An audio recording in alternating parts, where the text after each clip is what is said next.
is AppCloud and why can't you remove it from your Samsung device? AppCloud is a pre-installed app that functions as an adware and bloatware service on Samsung and on other Android devices.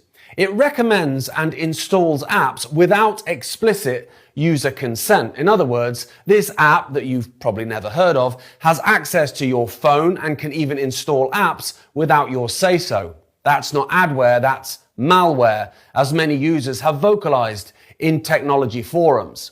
Yeah, it's inconvenient, but at least you can uninstall AppCloud, right?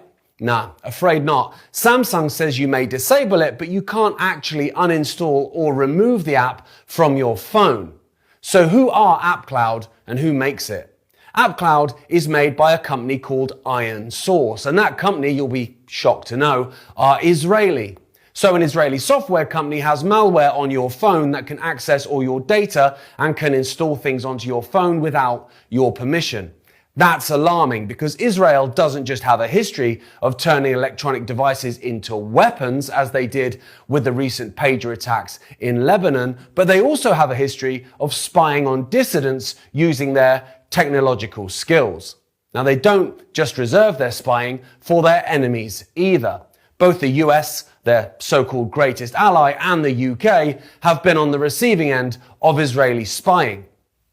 With Jeffrey Epstein and his ties to Israeli intelligence making people ask the question, was Epstein running a blackmail operation on behalf of Israel to control the decision-making of the political elite? This is an interesting development because if he was, what are they doing to gather blackmail-worthy material now that Epstein is deceased?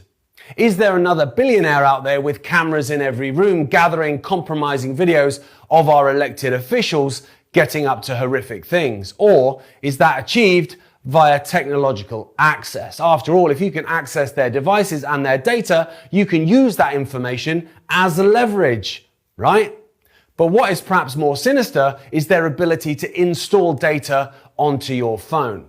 What if instead of catching someone with compromising material, you can simply plant it there to use as blackmail or even to destroy and imprison political opponents? So I ask the question, are you happy to trust and accept Israeli malware that you cannot remove on your device? But do you have cell phones? You have cell phones here? No? You're holding a piece of Israel right there.